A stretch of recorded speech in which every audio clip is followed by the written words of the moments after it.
आप देख रहे हैं एसडीएम न्यूज़। मैं हूं राज अंसारी। इस वक्त मैं तारिशर औरंगाबाद के नारेगांव से बात कर रहा हूं और नारेगांव एक बहुत बड़ी सलम बस्ती है। यहां पर आवाम की देराना मुतालबा था यहाँ के रास्ते सही किए जाए, रास्ते सारी बातें, पानी की समस्या। सर मेरा बहुत बार यहाँ पर सर्वे हुआ है और यहाँ की जनता की बराह रास्त आपसे मांग है, एक हॉस्पिटल है, दवाखाना है, स्कूल है और कब्रस्तान है। और आप है, मैं एक सवाल दोहरा दूं, जब तक आप है जनता को उम्मीद है कि आप करेंगे, नहीं तो कोई उम्मीद नहीं। देखिए, मैं आपको ये बता दूं कि हमने जो नारेगांव का महानगर पालिका का स्कूल है उसको हमने बड़ा करने का और ख़ूबसूरत करने का फ़ैसला लिया है स्मार्ट सिटी के ज़रिए। औरंगाबाद में जो चंद स्कूल, एक सिल्ली खाने के अंदर और एक नारेगांव के अंदर, ये मैंने अपने प्रायोरिटी के ऊपर लिया है। तो नारेगांव का महानगर पालिका का स्कूल बहुत इंशाल्लाह बहुत अच्छा बनने वाला है। दूसरा, जहाँ तक रास्तों का मामला है तो मुझे भी मालूम है इतनी बड़ी आबादी होने के बावजूद भी यहाँ पानी की समस्या है, यहाँ ड्रेनेज की समस्या है, यहाँ रास्ते नहीं है। धीरे धीरे हम काम कर रहे हैं। आज हमने एक बहुत बड़े रोड का काम की शुरुआत की है। साथ ही साथ जो पिछले बार मैंने जो रोड बनाया था यहाँ पर बहुत बड़ा एरिया कवर होता है, उसका भी उद्घाटन आज हमने किया है। और ये समझ लीजिएगा कि जितना हमसे हो सकता है इंशाल्लाह हम करते रहेंगे। कब्रस्तान के बहुत बड़ा मुताबिक कब्रस्तान के मामले में भी मुझे बहुत सारे निवेदन आए हुए हैं। हम कब्रस्तान सिर्फ नारेगांव के हद तक नहीं है, इसके आसपास के जितने इलाके हैं सबके लिए कब्रस्तान की जगह की बहुत ज़्यादा ज़रूरत है। हम उसके लिए भी है तो काम कर रहे हैं वक्फ बोर्ड के जरिए। सर चट के सवाल, मैंने प्रदीप जल साहब का इंटरव्यू लिया था, आमदार साहब का। मैंने उनसे कहा था कि एमआईएम की शिवसेना की युति हो सकती है महाराष्ट्र के विकास के लिए, तो उनका कहना था कि ये बड़े बता सकते हैं, यानी उन्होंने ना इनकार नहीं किया था। देख, आने वाले समय में समीकरण कैसा हो सकता है? सब जो जवाब जायसवाल साहब ने दिए हैं बड़े बता सकते हैं, तो वो भी हमारे बड़े बता सकते हैं सर, मैं नहीं बता सकता। तरह से आपने देखा खासदार साहब के हाथों से एक रोड का उद्घाटन हुआ नारेगांव के अंदर। नारेगांव बहुत बड़ी बस्ती है, बहुत सड़म बस्ती है। इसके आसपास के अगर 5-6 वार्ड को जोड़ लिया जाए तो हम समझते हैं 1.25 लाख 1.5 लाख के आसपास बस्ती होती है और ज़्यादातर यहाँ की अक्सरियत मुसलमानों पर मुश्तमिल है। यहाँ की जनता का देराना मुतालबा है कि यहाँ पर एक बड़ा मिनी घाटी अस्पताल बने, कब्रस्तान बने और एक स्कूल बने। खासदार साहब ने कहा है कि मैं स्कूल लाऊंगा, मैंने स्कूल की जिम्मेदारी यहाँ पर अपने लिया है। कब्रस्तान भी जल्द आएगा, पानी की समस्या दूर होगी।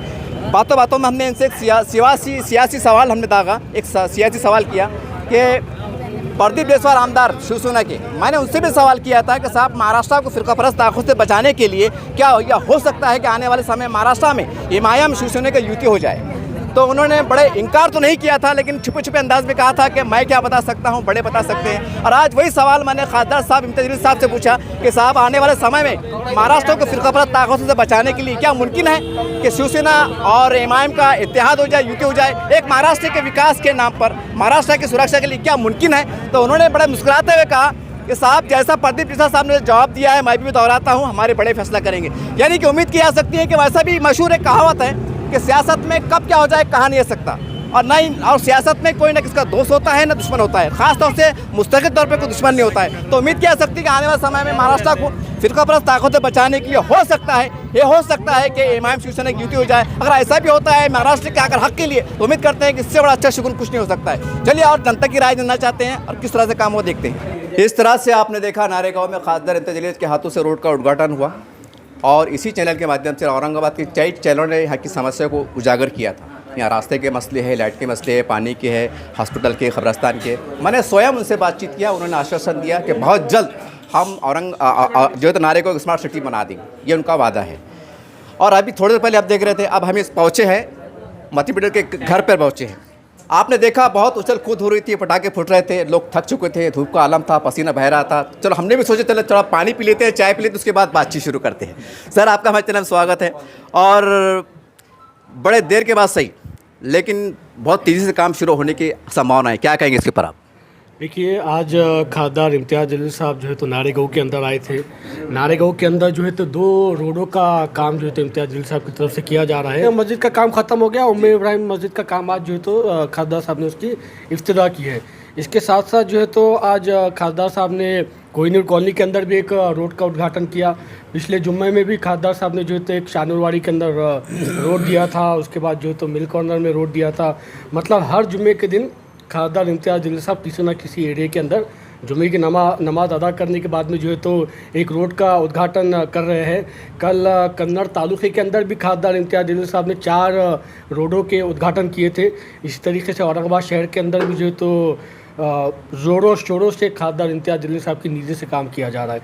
मैं आपसे पूछना चाहूँगा, आप काफ़ी जो है तो उम्र में मेरे से ज़्यादा है, डबल है, और हमारे बुज़ुर्ग भी है, तो आप बताइए कभी 20 साल के अंदर खासदार निधि MP फंड कुछ होता है, ऐसा कुछ मालूम है क्या आपको? कभी देखा, कभी सुना? सुनते थे लेकिन गैर मुस्लिम इलाका में सुनते साहब, मुसलमानों में बहुत कम, नहीं के बराबर, ये नहीं बोले चलेगा, ये बात भी सच्चाई है। तो जो हमारा खासदार है, जो आपका खासदार है, वो अपने एरिया के अलावा उनके एरिया में भी काम कर रहा, सारे एरियाज़ को अपना समझकर काम कर रहा, ये नहीं सोच रहा कि वो हमारा एरिया है, ये हमारा एरिया नहीं। पूरा औरंगाबाद डिस्ट्रिक्ट खासदार इम्तियाज़ जलील साहब का है और पूरे औरंगाबाद डिस्ट्रिक्ट में हर एरियाज़ के अंदर खासदार इम्तियाज़ जलील साहब मेहनत कर रहे हैं, काम कर रहे हैं, रोडों का इफ्तिताह कर रहे हैं, फंक्शन हॉल्स बना रहे हैं, बुद्ध विहार जो है तो बना रहे हैं। ये काम हम लोग जो है तो साहब मजलिस इत्तेहादुल मुस्लिमीन औरंगाबाद शहर के अंदर, ज़िले के अंदर कर रही है। सर अभी आपने बुद्ध विहार का जिक्र किया, बहुत अच्छा आपने याद दिला दी मुझे। मेरा ख्याल है 7 या 11 साल ने बुद्ध विहार बनाए। ये सवाल ज़रा तल्ख है, थोड़ा कड़वा है, लेकिन बड़ा सच है। मैं यहाँ मैं कई बार घुमा हूँ, लोग कहना था कि साहब ने 7 बुद्ध विहार बनाए तो यहाँ पर एक हॉस्पिटल क्यों नहीं, एक शादी खाना क्यों नहीं। यहाँ 3 मांगे साहब, एक कब्रस्तान की है, हॉस्पिटल की है, और ये भी कहना है लोगों का कि अगर इम्तियाज़ साहब जब तक है तो जब तक बहुत कुछ संभव है, अगर नहीं हुआ तो फिर शायद क़यामत तक नहीं होगा। ये मेरे अल्फाज नहीं है, जनता के अल्फाज है। तो आप पीछे पड़ के काम करा लेंगे कि साहब ज़रा कम समय रहेगा? साहब के पास बहुत समय है, 2024 झांकी है, 2034 तक इम्तियाज़ भी रहने वाले, ये फिक्र मत करिए आप, इसकी जिम्मेदारी हमारी और आप सब की है।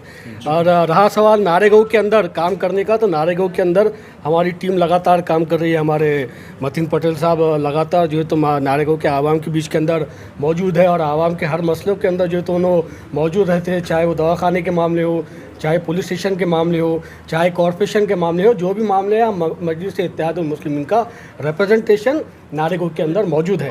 रहा सवाल काम का, तो हम लोग काम कर रहे हैं और आने वाले इलेक्शन में जब हमारा कैंडिडेट यहाँ से चुनकर आ जाएगा इंशाल्लाह, उसके बाद और अच्छा काम करेंगे। चाहे वो कैंडिडेट कोई भी रहो, वो तो वक्त आने पे पार्टी डिसाइड करेंगी, मगर काम तो हम लोग कर रहे हैं। सर मेरे चैनल पे अक्सर, मैं फिर भी दोहरा दे रहा हूँ, अक्सर कमेंट आते हैं नेक्स्ट MLA, अब तो खासदार का जिक्र आ रहा है, चलिए खैर हो सकता मजाक हो सकता हो, लेकिन नेक्स्ट MLA तो बड़ी ईमानदारी से करते हैं कमेंट, तो इसके ऊपर क्या बोलेंगे आप? जो है तो आप नई अंगार मत लगाओ, मैं पूर्व के अंदर बैठा हुआ और आप बोल रहे नेक्स्ट MLA। नहीं भाई, नई जंग शुरुआत मत करो। ये फैसला जो है तो कमिट है, ये फैसला इम्तियाज़ जलील साहब और बैरिस्टर असदुद्दीन ओवैसी साहब वक्त आने पे करेंगे कि कौन हमारा कैंडिडेट होगा, और जिसके भी नाम के ऊपर असद साहब हाथ रख देंगे उसके ऊपर हम लब्बैक कहेंगे, चाहे वो मेरा हो या किसी और का हो। सर हम भी शहर में घूमते हैं, कई शिवसेना के कार्यकर्ताओं से मिलते हैं, सारी बातें बहुत फ्रैंकली बात होती है। ऐसा दबे दबे अल्फाज में हो रही है कि आने वाले समय महाराष्ट्र के समीकरण को देखते हुए फ़िरका परस्त ताकतों को रोकने के लिए MIM शिवसेना का गठबंधन होना चाहिए, उसमें राष्ट्रवादी होना चाहिए। आप ज़िले पे रह चुके, एक तजुर्बा, मतलब आप तो हाई लेवल का सवाल है, लेकिन आप कैसा देखते हैं, क्या कर, क्योंकि सियासत में कुछ भी हो सकता है, क्या संभव है?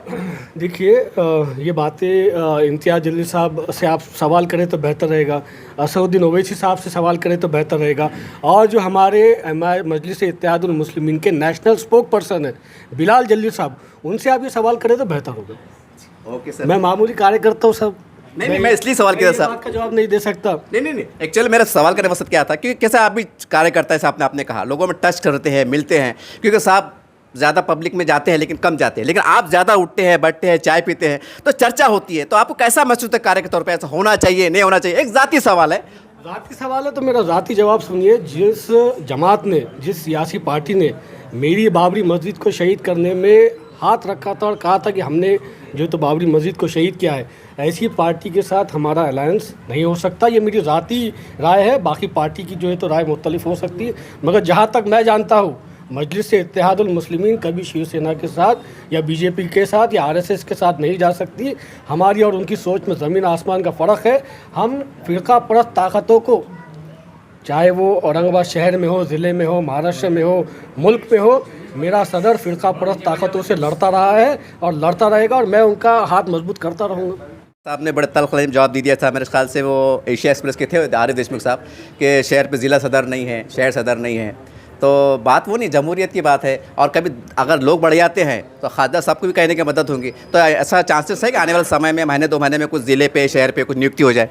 देखो, मैं हमेशा से बात कहता रहता हूँ कि किसी भी सियासी जमात के अंदर अगर कोई सबसे मजबूत रहता है, कोई सबसे ज़्यादा स्ट्रॉन्ग रहता है, तो ना कोई खासदार है, ना कोई कॉर्पोरेटर है, ना कोई MLA है, ना कोई MLA कैंडिडेट है। वो जमात के अंदर सबसे मजबूत अगर कोई होता है तो वो उस जमात का सिपाही होता है। मैं मजलिस इत्तेहादुल मुस्लिमीन का एक अदना सिपाही हूँ, और ये ओहदा सबसे बड़ा ओहदा है, ज़िला सदर से भी बड़ा है और ये शहर सदर से भी बड़ा ओहदा ये जो है कार्यकर्ता का होता है। क्योंकि अगर आप कोई पोस्ट के ऊपर हो तो आपके ऊपर बाइंडिंग्स आ जाएंगी, आपको जो है तो सवाल जवाब देना पड़ेगा।